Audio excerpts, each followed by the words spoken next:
Hi everybody, wish you guys a very good evening. Our group members are Shijing, Gohawan, and me, Kopingren. The case we choose is a topic from Thaw Law, which is John V. Livox Quarries in 1952. The case I'm about to explain is within the element of contributory negligence, which the defendants must prove that the claim failed to take reasonable care for its own safety, and this lead to the damage. I'm Kopian, and now I'm going to start explaining about this case.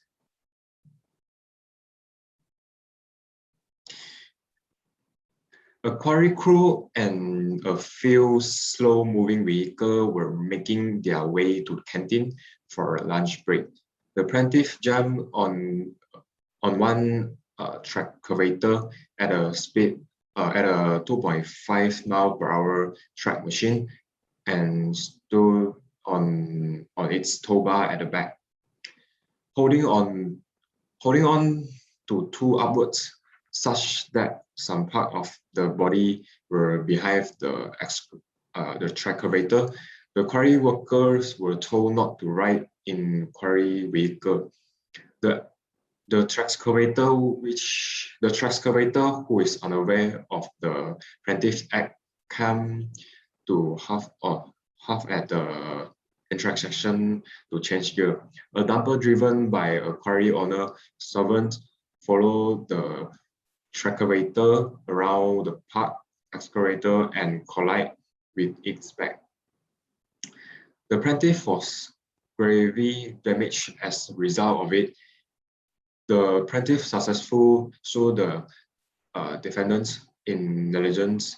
However, the defendants argued that the plaintiff damage should be reduced for contributory negligence under the Law Reform Contributory Negligence Act 1945, Section 1 of that Act state that the defense apply whenever the injury is partly the result of the plaintiff's own fault. The plaintiff argued that the injury was not his fault. He argued that although he knew that riding on the back of vehicle was dangerous, he could not have foreseen the crash happening. The plaintiff was found guilty of contributory negligence by Queen Batch. He appealed to the Court of Appeal, claiming that he was not the one who caused the damage. I will now pass it to the next person. Good morning, sir. I'm Xu Jing, and I will explain the legal issue discussed and the outcome of the case. The few legal issues which were present in this case were: 1. Did the claimant's decision to ride the back of the vehicle make the injury partly the result of his own fault? 2. If yes, was it within the meaning of 1 and 4 Law Reform Act 1945? 3. Was the defendant liable even though he had already instructed the quarry workers not to ride the quarry vehicle? 4. What must be shown to establish contributory negligence?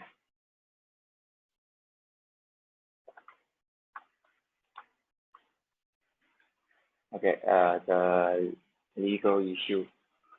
The appeal was dismissed. The Court of Appeal affirmed the finding of negligence. However, the court also concluded that the man had been contributory negligence because he ignored the warnings. The court accordingly reduced the damages by 1/5. It was held that a person is guilty of contributory negligence if he should have expect to be injured if he did not act reasonable, thus he must consider the potential of the coming careless when making his decision. If contributory or actionable negligence is proven, the individual who is guilty of it must suffer a proportional part of the consequence. Moreover, the outcomes are determined by causation rather than possibility.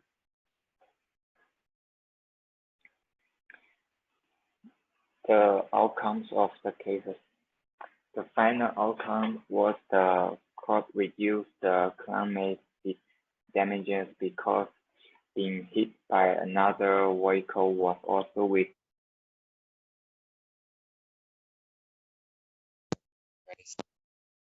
from riding on the excavator. So those the claimant consider to his own injury. So now I will now to hand it over to my next schoolmate. Hi everyone, wishing you a very good evening here. My name is Goh Hawan. I will be providing our group's opinions on the case. After a throughout discussion on the outcome of the case, of our group agreed that the decision that was made is rightful one. Both sides had their own fault, which is respectively, and the claimant's reckless acts, which is riding on top of the excavator, and defendant, which did not provide proper precautions and safety measures for his employees. Telling them not to do it is not enough to be counted as taken proper precautions and safety measures.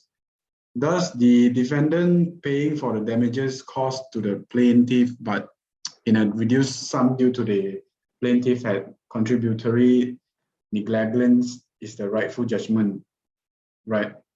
Next on, we have the similar cases in a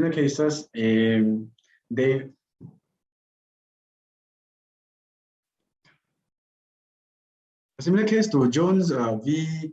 Livox Quarries on 1952 is Davis v. Swan Motor Co. Swansea Limited. The claimant was the wife of the man who was employed by the defendant to drive a dust lorry. The workmen were able to carry bins into lorry since it has steps on the side. The defendant had told the workers that they couldn't use this step while the lorry was moving. Emphasizing how dangerous it was, the claimant's husband was well aware of the dangers involved in doing so, but ignored by the defendant order and was on side steps when one of the defendant's buses overtook the dust cart and the husband was killed in collision. As a result of the injuries, he died. The defendant was deemed negligent by the High Court. The legal uses and outcome of the case are exactly the same as Jones v. Livox Quarries 1952, making this case perfect case example to strengthen our opinion. The second case, which is example, is Jones v. Boynes 1816. The defendant was the owner of a coach. One of the coupling reins, which was faulty, broke shortly after the carriage left an inn, and as it was descending. To stop the coach, the coachman drew into one side of the road, which is collided with two piles, broke one of them, and it was eventually halted by a post without being overturned. The plaintiff was seated in the couch back part. He jumped off from it and fractured his leg as a result. One of the witnesses stated that he couldn't determine if the plaintiff was yanked from coach or jumped off. But then, if he had in plaintiff's shoes, he would have leaped to avoid the danger. However, the evidence indicated that the plaintiff did not need to jump. The issue in this case were any culpability on part of coach owner of failing to provide a safe and proper mode of transportation? If so, is this contributing factor in plaintiff's injury? This decision was in plaintiff's favor. If a passenger is placed in such dangerous condition as to make expedient for him to jump off from coach, resulting his legs being broken, the coach proprietor will liable for damages even the coach is not flipped. The jury must consider whether the plaintiff's action was unreasonable or reasonable, and if it would have been taken by a reasonable person, the plaintiff's action is reasonable as if he was forced to choose between taking a risk leave or remaining in danger. Next on, we have a similar case. The final similar case example we're providing is Revis v. Commissioner of Police of Metro Police 2000. Martin Leach committed suicide with a police cell. He had attempted suicide earlier that day in the cells at the magistrates. He had also attempted suicide on previous occasions. He had been seen by a doctor at a police station on arrival who reported that he was schizophrenic or depressed but was a suicide risk. The custody officer checked him at 11:57 p.m. and left the hatch open. He was found at 2 o'clock p.m.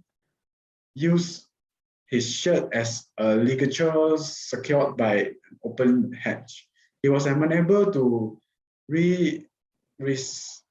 resuscitated and died a week later. The defendant argued that as Leach was sound mind, his voluntary and informed act of suicide broke the chain of concussion. The issue was whether a concerted act of suicide could break the chain of concussion between a negligent act and death. It was held that the act of suicide was a very thing that police were under a duty to prevent to treat this as a novice acts. Intervenience would deprive the duty of any substance. Therefore, the defendant was liable. However, damages were reduced by 50%, and under the Law Reform Contemporary Negligence Act 1945. Follow on, we have the one similar case has with Jones v. Livox, Quarries 1952, and Jones v. Boynes 1816, is that the employees, the coach, the proprietor, and the police had a duty to prevent some sort of harm happening to the ones who are under their care.